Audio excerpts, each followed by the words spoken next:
Bismillahirrahmanirrahim. Assalamualaikum warahmatullahi wabarakatuh. Waalaikumsalam warahmatullahi wabarakatuh. Baik, perkenalkan, nama saya Muhammad Iksan Hanafi. Saya akan menjelaskan makalah saya yang berjudul Implementasi Bacaan Gharib pada Quran Surat Hud ayat 41 terhadap sikap cermas spiritual pada peserta didik. Nah, sebelum itu kita akan membahas dulu terkait bacaan gharib.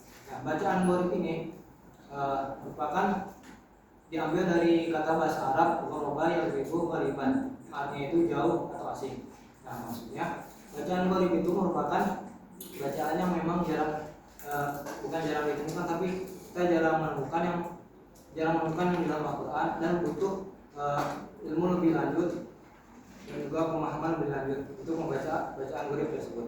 Nah, dalam qiraat Asim riwayat Imam Hafs, macam-macam bacaan gharib itu ada 6. Yang pertama itu ada imalah.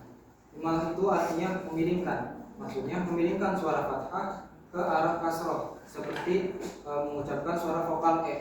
Jadi seperti contoh pada Quran surat Hud ayat 41 pada lafaz majroha. Nah, itu dibacanya majreha karena imalah.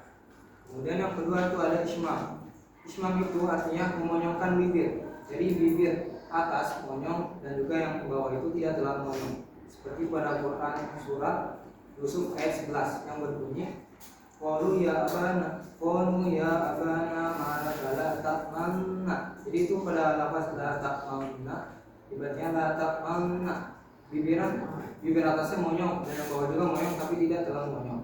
Dan yang ketiga itu ada saktah. Saktah itu artinya berhenti sejenak. Nah, kiranya sepanjang ucapan subhanallah. Nah, seperti contoh pada Quran surat Yasin ayat 52. A'udzu billahi minasyaitonir rajim. Qalu ya wailana man ba'athana min marqadina hadza ma wa'ada rahman. Nah, pada lafaz min marqadina itu berarti sejenak, lamanya sekira ucapan subhanallah. Kemudian tasil. Nah, tasil ini berarti mengeluarkan suara antara huruf hamzah dan juga ya. Seperti contoh pada Quran surat Fussilat ayat 44. Pada lafaz a'jamiyyu. Nah, ini bacanya bukan a'jamiyyu tapi a'jamiyyu menurut Imam Qiraat Hafs. Kemudian ada naql. Naql itu artinya memindahkan. Nah, maksudnya memindahkan harokat hamzah kepada huruf sebelumnya yang bersukun, karena huruf yang bersukun itu diberi harokat dari huruf yang hidup. Nah, pada naql ini ada di Quran surat Al-Hujurat ayat 11 pada lafaz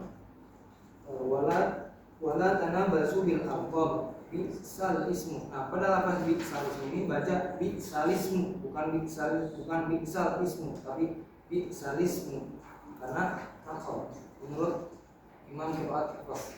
Kemudian yang terakhir itu ada nun iwad atau nun wiqayah, nun pengganti. Nah, seperti contoh pada Quran surat Al-Baqarah ayat 180 pada lafaz yang antara khayranil wasiyah. Nah, itu disambung di wasl karena ada nun kecil di bawah alif lam, yang mana kecil itu merupakan nun iwad pada bacaan gharib. Kemudian yang terakhir ada badal. Badal itu ialah mengganti, maksudnya mengganti huruf hijaiyah yang satu dengan huruf hijaiyah yang lainnya. Nah, menurut Imam Hafs, badal dalam bacaan gharib ini terbagi dua, ada badal hamzah dengan ya dan juga badal shad dengan sin. Badal hamzah dengan ya seperti pada contoh Quran surat Al-Qaf ayat 4. Bismillahirrahmanirrahim. Am lahum syirkun fis samawati tuni. Nah, pada lafaz ituni ini ada dua macam cara pengucapan atau cara pembacaan. Yang pertama itu diwasal am lahum syirkun fis samawati tuni. Nah, yang kedua itu diwakafkan am lahum syirkun fis samawati. Kemudian bacanya ituni kita bin qabl. Nah, kemudian yang kedua itu ada badal shad dengan sin. Nah, badal shad dengan sin ini mengganti huruf shad dengan sin, seperti pada contoh Quran surat Al-Baqarah ayat 245. Wallahu yaqbidu wa yabsut.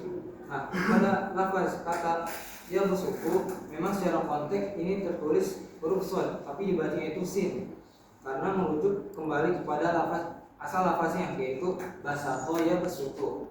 Jadi dibacanya wallahu yaqbidu wa yabsutu pakai sin.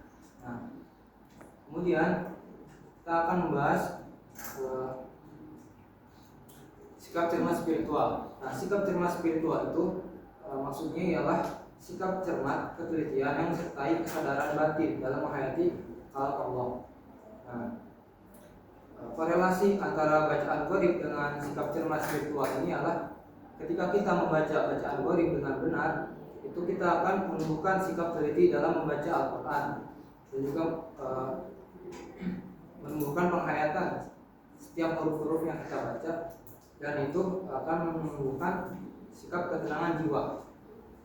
Nah, dalam implementasi bacaan gharib ini dibutuhkan dua metode, dan juga yang paling penting adalah membutuhkan guru. Metode ini adalah talaki. Talaki itu meniru bacaan guru. Jadi kita guru membaca bacaan gharib, kita menirukan. Kemudian yang kedua itu ada musyafahah. Yani kita membaca bacaan gharib di depan guru, dikoreksi benar atau salahnya. Nah, kemudian kita akan membahas terkait itu Quran surat Hud ayat 41. A'udzu billahi minasyaitonir rajim. Bismillahirrahmanirrahim. Wa qala rabbu fiha bismillahi majriha wa mursaha inna rabbi laghafurur rahim. Nah, pada ayat ini bacaan gharib itu terletak pada lafaz majriha. Nah, itu merupakan bacaan gharib di malam.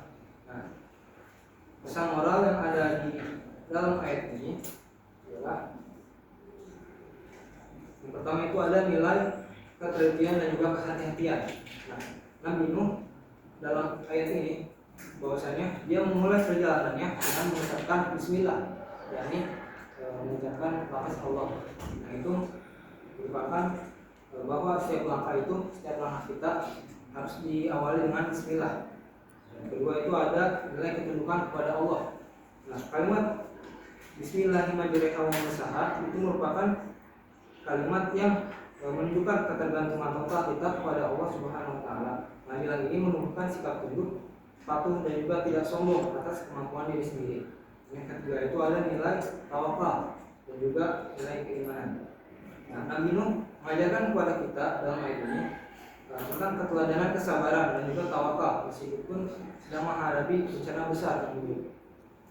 Jadi dalam ayat ini kita mendapatkan pesan moral bahwa kita dapat belajar bahwa dalam setiap kesulitan hidup kita harus tetap berserah diri kepada Allah. Nah, solusi untuk implementasi bacaan gharib ini adalah yang pertama itu ada kita harus membutuhkan guru yang kompeten, karena implementasi bacaan gharib itu tadi bentuknya ada talaki dan juga musyafahah. Talaki itu meniru bacaan guru dan juga musyafahah membaca di depan guru untuk dikoreksi. Kalau berguru kepada guru yang tidak kompeten, maka kita akan salah membaca bacaan gharib. Bukan tidak kompeten, berguru pada yang bersanad. Berguru pada yang bersama. Belajar Al-Quran wajib berguru pada yang bersama sampai pada Nabi. Jadi solusi untuk implementasi bacaan gharib ini adalah kita harus berguru pada guru yang memiliki sanad langsung kepada Rasulullah SAW. Karena tadi dalam implementasinya ada dua metode, yakni metode talaki dan juga musyafahah. Gitu. Cukup sekian pembahasan dari saya. Assalamualaikum warahmatullahi wabarakatuh.